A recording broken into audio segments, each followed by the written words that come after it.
Election Day. Kung saan inaasahan lahat ng Pilipinong may edad 18 pataas na bumoto. Halina't alamin natin ang mga dapat tandaan bago dumating ang eleksyon. Dito lang sa One Vote!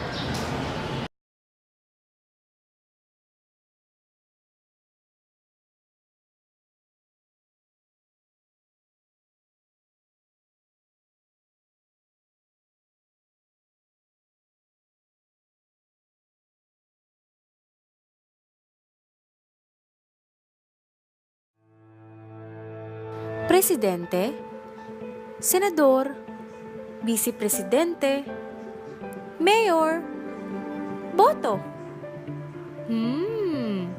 Ikaw, boboto ka ba? Pero teka lang, nakapagparehistro ka na ba? Narito kung paano ka makakapagparehistro. Pero bago yan, siguraduhin mo munang, una, dapat ikaw ay isang Filipino at hindi pa nakakapagparehistro.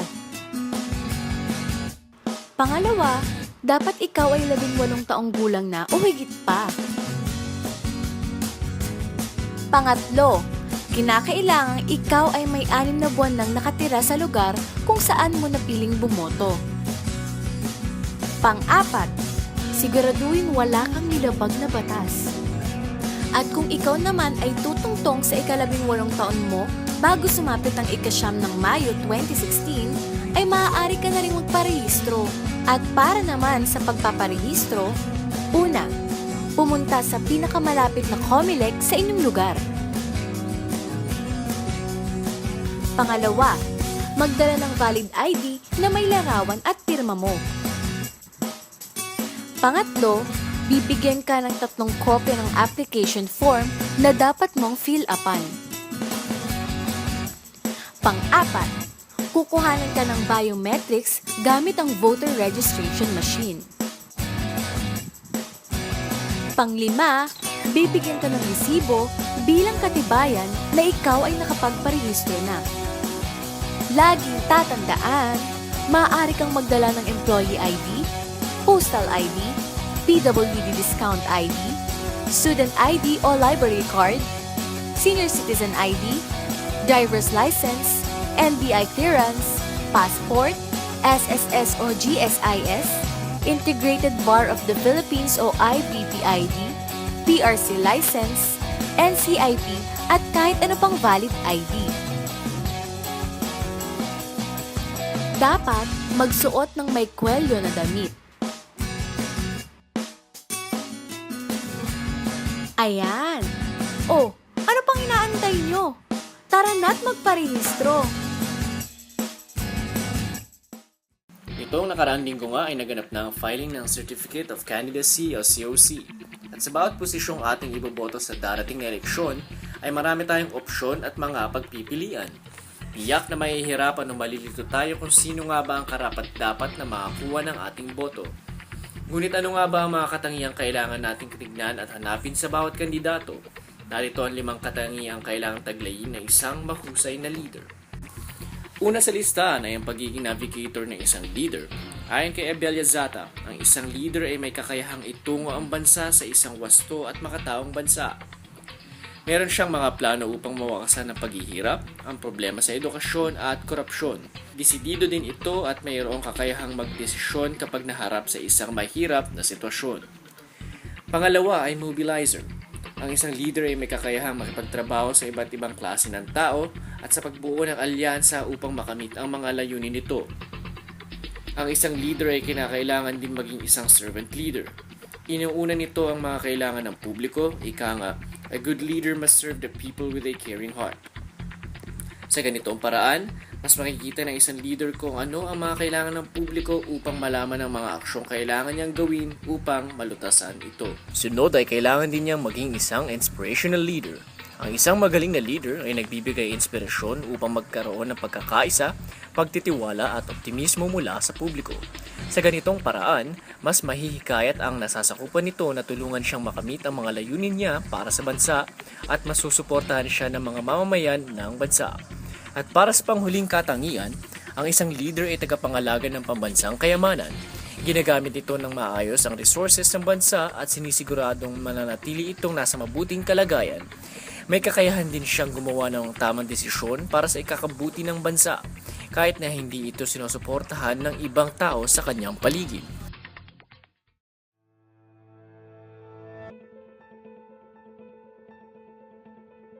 Hindi lahat ng mamamayang Pilipino ay may sapat na kaalaman ukol sa mga bagay o gawain na mahigpit na ipinagbabawal tuwing panahon ng halalan. Upang makapagbigay alam ukol sa paksang ito, narito ang mga sumusunod na probisyon base sa Batas Pambansa bilang 888 Omnibus Election Code ng Pilipinas. Ayon sa Section 261, ang mga sumusunod na gawain ay mahigpit na pinagbabawal. Pagbili o pagbebenta ng boto. Ang sino mang magbigay, mag-alok, mangako ng pera, o anumang bagay kapalit ang boto ay may karampatang parusa. Pakikipagsabuatan ng panunuhol sa mga botante. Pakikipagpustahan sa magiging resulta ng eleksyon. Pamimilit ng tao sa pagboto ng kandidato sa pamamagitan ng pagbabanta o pagsabotahe. Paggamit ng pondo ng bayan sa pangangampanya. Pagdadala ng mga deadly weapon sa pangangampanya at sa araw ng halalan. Pagdadala ng mga baril sa labas ng tirahan o lugar ng negosyo sa panahon ng halalan maliban na lang kung otorisado ng nakatataas. Pagtatalaga ng bantay, kinatawan ng pulisya o special task force sa panahon ng eleksyon. Pagtatanggal o pagtatalaga ng bagong empleyado sa loob ng itinalagang 45 araw bago ang regular na eleksyon at 30 araw bago ang special na eleksyon. Bigla ang pangyayari katulad ng pagtulong sa mga di inaasahang kalamidad. Ang mga sumusunod na paglabag sa ating batas ay may karampatang parusa.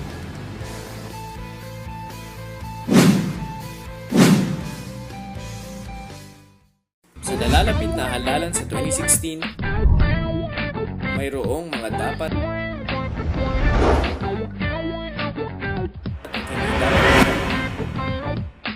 gawin ng isang responsableng botante. Mga dapat gawin: gumawa na ng listahan ng mga kandidatong nais mong iboto upang hindi malito sa pagpili sa balota. Magdala ng valid identification card. Kung hindi mahanap ang iyong pangalan sa listahan ng nakatakdang presinto, kailangang ikonsulta ang Board of Elections Inspector. Palagyan ng indelible ink ang daliri bilang tanda na ikay nakaboto na. Sundin ang tamang paraan ng pagboto sa pamamagitan ng pa-shade sa mga nakatakdang bilog.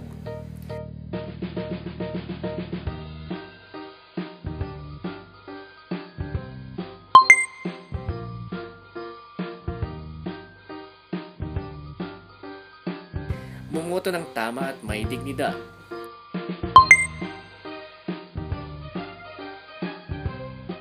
Mga hindi dapat gawin: tumingin sa balota ng iba, pakailaman ang boto ng iba,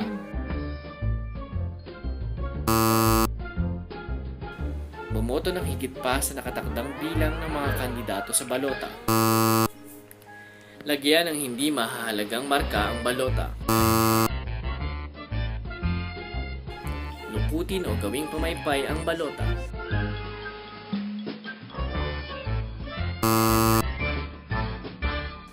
hikayatin ang ibang huwag bumoto, magbabayad sa mga tiwaling politiko upang sila ay iboto, maging flying voter.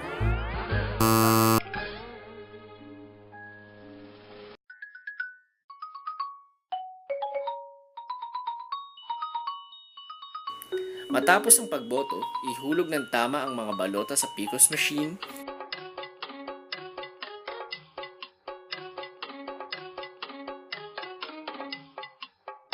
Ibalik ang ballpen sa Board of Elections Inspector at huwag magpagala-gala sa labas ng presinto. Ilang paalala na pwedeng gawin bago ang eleksyon. Maaaring sumali sa mga pahayagan at mga estasyon na mayroong lipo ng mga botante na pumuprotekta sa eleksyon gamit ang telepono. Bago pa man ang botohan, tumulong na sa pagpapakalat ng numero na dapat iteksto tawagan sa oras ng kaguluhan. Bago magsimulang bumoto ay tandaan ang mga sumusunod. Kailangang maging mapanuri sa balotang gagamitin at sa sistema ng botohan. Bago tuluyang magsagot at ilagay ang balota sa ballot box, ito ang ilan sa kailangan tandaan. Una, ang mga rehistrado at nasa tamang precinct lamang ang papayagang bumoto. Pangalawa, hindi bibigyan ng balota ang mga taong tapos na bumoto o may marka na ng indelible ink. Pangatlo, isang balota at marker lamang ang ibibigay kada botante. Pangapat, siguraduhin na malinis at walang nakasulat ng balota na gagamitin bago bumoto. Panlima, kapag tapos na magsagot ay siguraduhin nabasa ng computer ang balota pagkatapos mailagay sa feeding machine. Kung magkaroon man ng problema dito ay bawal nang bigyan ng panibagong balota ang botante. Pang-anim, huwag kalimutang ibalik ang folder at marker na ginamit sa pagboto. Pang-pito, tandaan na ang paglalagay ng indelible ink at pagkuha ng thumb mark ay gagawin lamang pagkatapos bumoto. Huwag nating kalimutan na nakasalalay sa ating mga botante ang magiging kahihinatnan ng eleksyon.